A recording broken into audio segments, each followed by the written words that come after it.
I'm J.M. Hirsch, and today we are going to geek out about gear.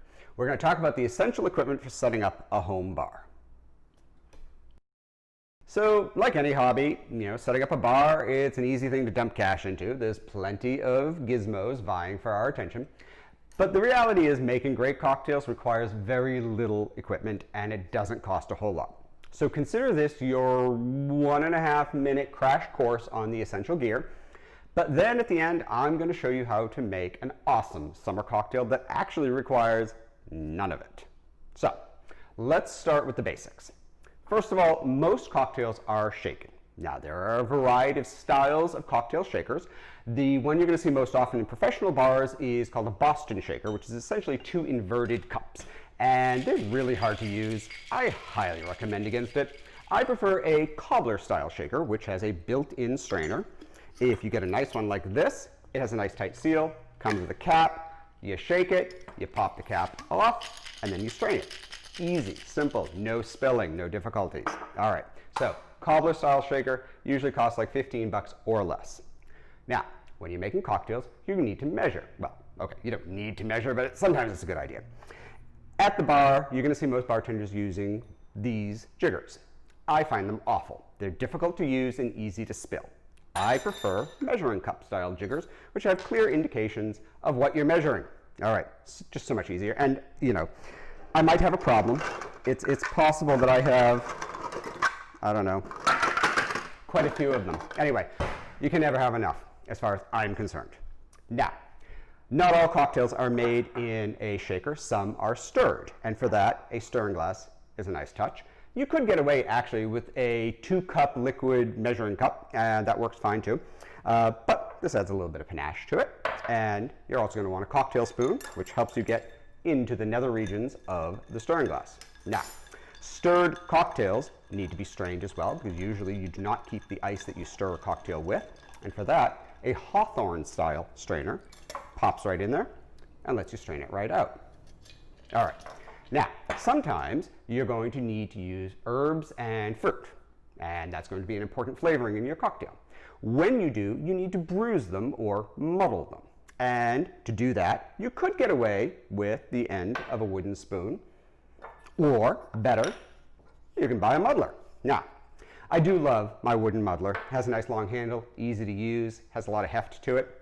Problem is, it's not dishwasher friendly. Plastic is. And to me, anything that's dishwasher friendly is a good thing. So anyway, you need a muddler to gently bruise the things that you're adding to your cocktail. But when you do that, you're going to get lots of seeds and debris, bits of herbs that you don't necessarily want in your finished cocktail. And for that, you need a mesh cocktail strainer. And this is for when you double strain your cocktails. And the point of that is that neither the Hawthorne nor the cobbler style shaker strainer is sufficient to get all those little bits and pieces out. So to double strain, you hold your mesh cocktail strainer over your serving glass and you pour through. Very simple, very easy. All right, ice. Sometimes you need crushed ice. Crushed ice isn't just, for fancy or not fancy, as the case may be, like blender drinks.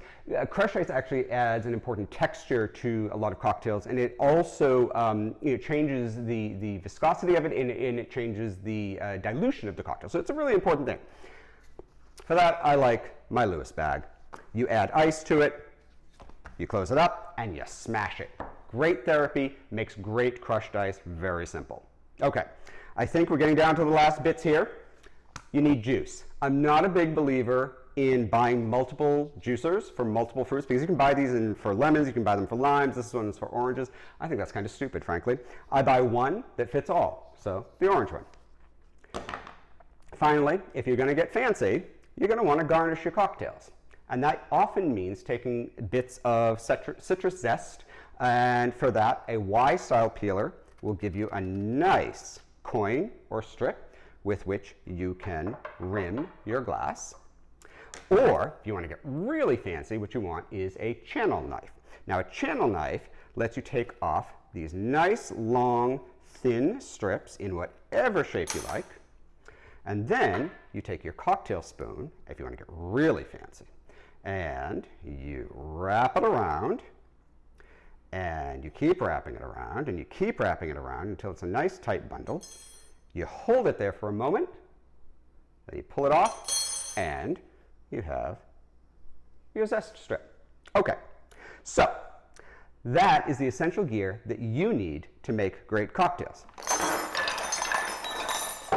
Let's get rid of it all, because to make a great cocktail, you actually need none of it. So, oops, there goes my orange bitters. All right, it's summer.